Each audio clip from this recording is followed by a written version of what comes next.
Hey folks, welcome to week 12 of DMD100, Intro to Digital Media Design. All right, let's take a look and see where we're at for week 12. This week we are going over another one of those tenets of visual literacy, specifically the role of color, and you can see here that we are referring to it as an imperfect tool. We're going to learn a little bit about why that's an imperfect tool this particular week. We're going to talk about the sort of unreliability of color theory, and yet why we need it anyway, because of its importance and its historical significance, and why it helps us to make determinations about colors that we use in our projects, how we see colors as human beings, and just why it's really sort of important to sort of understand the psychology of color, while at the same time recognizing that it's an imperfect tool. So to that end, we have a couple of things. We're going to go over color models and the psychology of color, as well as some examples of different types of color models in use and how they can be different from each other. So we're going to go over those in a minute. Prior to that, you should consume the following two videos under our Read, View, Listen, Do. We have two videos. This one here. This video is called Is Your Red the Same as My Red? And that is this video here. This talks about how the way our eyes work, how we reflect light from the back of our eyes from what we see in the world, and that translates into color in our brain, and how because it's a biological function, it is a little bit different for everybody. And of course, we can see this in practice by simply, heading down to the hardware store with a good friend or a family member and trying to pick out paint colors together and see if you can agree on a paint color. It's difficult because we all see color a little bit differently. What one person might see as a little bit of a bluish green, somebody else might see as a little more of a greenish blue. What somebody might see as a warm off-white color, somebody might see as kind of a more neutral white color. The point is that because of the way we physically see color, the way we therefore interpret color and apply names and titles and definitions to it is pretty subjective. And yet at the same time, it's important that we all sort of recognize sort of agreed upon colors and how they apply to the world, whether we have a cool set of colors or a warm set of colors, colors that have a lot of sort of brightness to them or are more toned down, have a lot of saturated hue versus unsaturated hue, and so on and so forth. There's a lot to be interpreted. And so this video gets into sort of the idea of that everybody sees color differently, why we see color differently, and how we can sort of compensate for that. Okay, the other video to watch is this one here. This is a little more prescriptive. It's called Getting Started with Color Theory, and it talks more about practical applications of color theory. Now, of course, we all learned basics of color theory in, say, kindergarten, where you learned the basic color wheel, which you can see an example of it right here from the video. The color wheel, of course, is that collection of rainbow colors that sort of starts at red and goes all the way around through oranges and yellows and greens and blues and purples all the way back to red again. And then those are our, primary set of colors, and then we learn some of the basic color theories that are assigned to the color wheel, such as complementary colors, which are on opposite sides of the color wheel, tertiary colors, which are next to each other on the color wheel, and so on and so forth.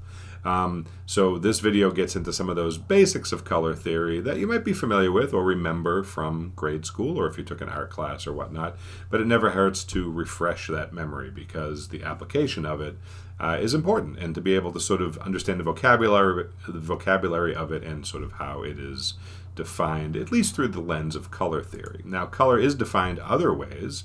There is a psychology of color, which we'll get into in a minute.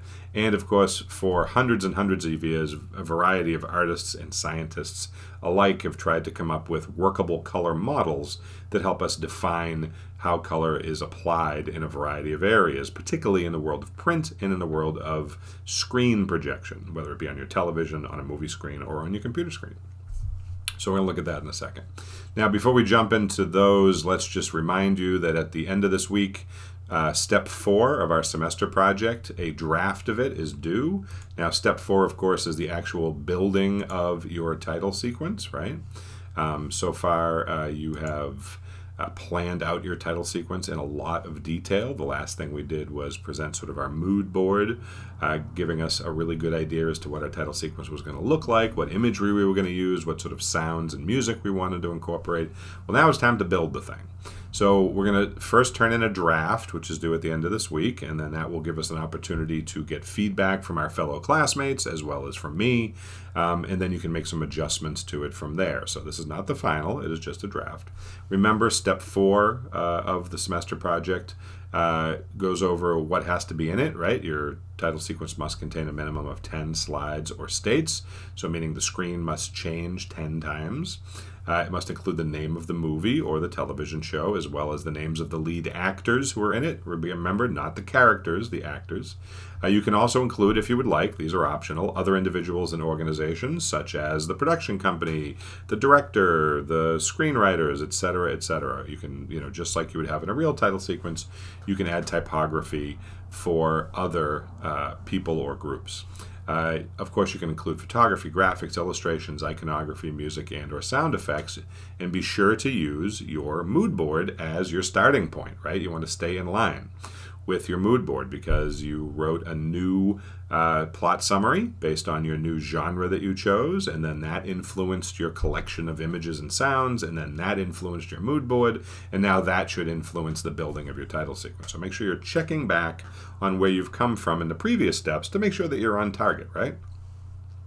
Primarily, your title sequence has to tell a small story of its own without giving away what the film is about. It's meant to set the mood of the film. It happens at the beginning of the film or television show, I should say, so that it should be appropriate for your genre and theme and sort of get the audience in the mood for the story that's about to happen, right? You can choose any visual style that you feel is appropriate, which could be from an art form, it could be from an artistic movement that we've talked about, or a specific artist that you might like.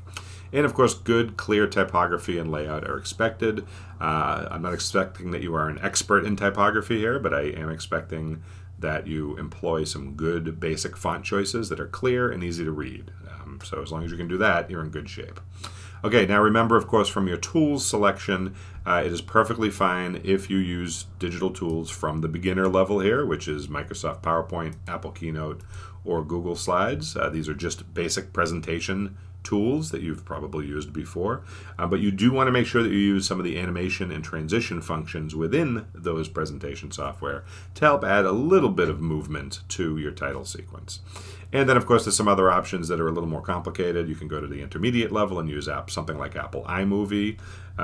You could also use Adobe Premiere or Apple Final Cut Pro if you happen to know those pieces of software.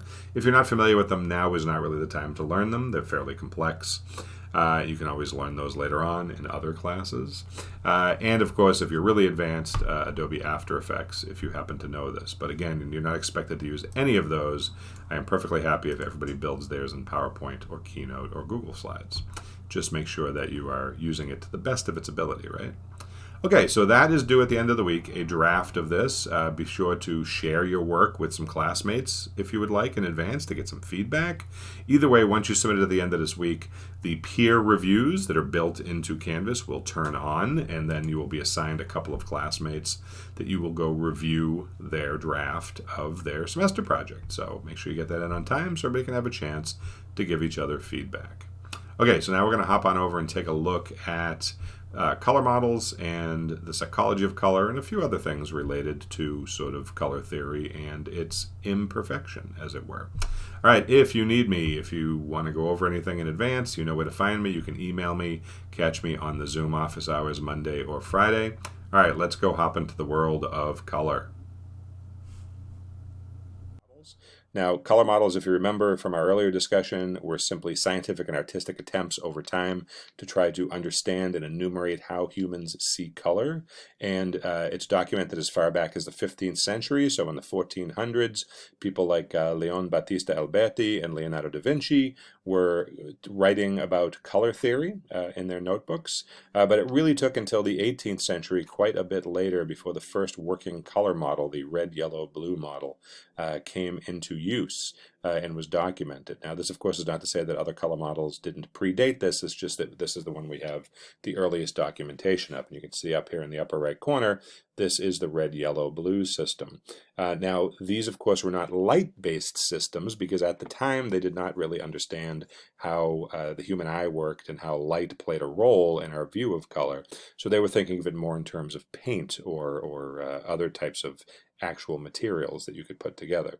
And so, therefore, this is a subtractive system where when you overlap the red, the blue, and the yellow in equal amounts, you get something close to black, as you can see here in the model. And of course, red and blue makes purple, yellow and red makes orange, and yellow and blue makes green. Now, of course, you're probably familiar with this simple color model because it's the one that's used in like kindergarten when they're first teaching you about basic color theory and color mixing. Then about 100 years later, these two color models came into being, and you can read through these more on your own. I just want to do a quick overview. The red, green, blue system, which is an additive color model. By now, they sort of understood that light played a big role in understanding color, and so additive color systems are light-based color systems. As you can see here in this photographic example, there's 3 flashlights, a blue flashlight, a green, and a red. When you overlap them, you get white in the middle. So these systems of color took until about the 18th century, the 19th century, till about the 1800s to really sort of understand. And so the first one that was documented is the RGB system, which you can see a representation of it over here, similar to those flashlights we just looked at. Meanwhile, around the same time, within that same 100-year span, the CMYK system replaced the RYB system as a painting or printable version of the subtractive color model. Now, CMYK stands for cyan, magenta, yellow, and black. The reason why it's K and not B at the end is because it stands for key black. And this model was specifically designed for printing purposes. By the 19th century, early model printing presses were in use, and so they needed some kind of system for printing. Later on, about 100 years later, the Munsell color system came into being, which is this one over here. And the Munsell color system took into account things like light and shadow, as well as chroma, or sort of density of color, which are things we talked about in terms of if you have, if you're wearing a blue sweater and you're indoors and then you go outside into the sunlight and then you go into a room with fluorescent lighting, that blue sweater is going to look different in all of those areas. And so Professor Munsell, Albert Munsell specifically, understood that, and so he built that into his color model, which came out around the 20th century in the 1900s. And then also around the same time, a company up in Canada called Pantone tried to, and successfully, monetized a color system known as the Pantone matching system. And so that system, of course, became used for wide-scale printing for consistency purposes. Now, we talked about a bunch of this in class. It should be familiar to you. Certainly read through this handout. Now, you'll notice that, we're talking hundreds of years this has spanned, and to this day, the only one of these that has really been sort of abandoned is the RYB system. But to this day, we still use the RGB for web design or for anything that appears on a screen, whether it be a television screen or a computer or whatnot. The CMYK system is still used in printing, as is the Pantone system. The Munsell system is still used in color theory classes for mostly fine art. And so they're still in existence. Now, this isn't to say that they're the only color models that came around. As you can see here, also in the 20th century, these color models were developed mostly scientifically, but somewhat artistically. The lab system, HSV, which is hue, saturation, and value, HSL, and the NCS system. Now, these all have specific purposes. Some are used in photography, some are used for scientific purposes, but they're not as widely used as the ones above, but they are still in use. Now, of course, learning about color, like I said, there's a lot you can learn about color. There are color theory classes. There's over 1,000 books on Amazon just under the basic category of color theory. And I have 2 websites here at the bottom you can check out. This one here is a color theory overview. It's a really nice, easy overview of sort of understanding color basics, and it goes through a variety of categories using the table of contents over here. So certainly check that out. That's a great primer for color theory. And then if you're talking about the psychology of color, this website here called Color Explained is an interesting look at color theory from a psychological point of view. I'm not saying this person's take on it is 100% accurate, but it is an opinion. And unfortunately, color does come down to an opinion somewhat. Now, there's two problems, of course, with color being unreliable. We did talk about person perception as well as as of light, but there's other issues, including that the color models don't all work seamlessly together. And I showed you this example in class about this vector graphic of an apple that was designed using the CMYK color model and then was later converted to the RGB color model for, say, web consumption. So, let's say a client hired you to design this Apple graphic. I need this for a t-shirt or for some business cards or whatever. And so you design it in CMYK because it's getting printed, of course. And you send it off to the client, and then 6 months later they say, hey, we're going to build a website. Can you give us the same graphic but convert it over to the RGB color model so that it can be used for web consumption? We can put it on our website. Sure, no problem. Let me convert it over. And you find that the colors shift drastically from this version to this version. No changes were made other than to convert the color models. And the reason for that is that even though CMYK can mix about 16 million different colors and RGB can mix about 16 million colors, there are a certain number of colors that they cannot replicate. So it's a slightly different set of 16 million colors. And so it just so happens that these two greens, these two reds, and these two sort of yellowy greens do not have counterparts in the RGB color model, and so therefore they have to shift to the closest option. Now, if you sent this to your client, they'd be pretty upset, right? This doesn't look like my graphic. What happened? And so there is definitely a little bit of inconsistency between the two major color models, RGB and CMYK. There's also inconsistency from the Pantone system, because if you read here about the history of the Pantone system, they were specifically designed so that they cannot be replicated by CMYK, that they were proprietary colors, and you therefore had to buy the inks or the dyes or the paints directly from Pantone because they were trying to make money off of it. And you can read more into the history of it, and we talked about it a little in class. Now, so those are the technical problems. Then, of course, we did mention the psychology of color, and this other handout that's in the Week 12 folder is part of an article about the psychology of color in marketing and branding. We went through this a little bit in class. You can read through it, but it does talk about a lot of the inconsistencies in terms of the way color is seen from a marketing point of view psychologically. So be sure to read through that.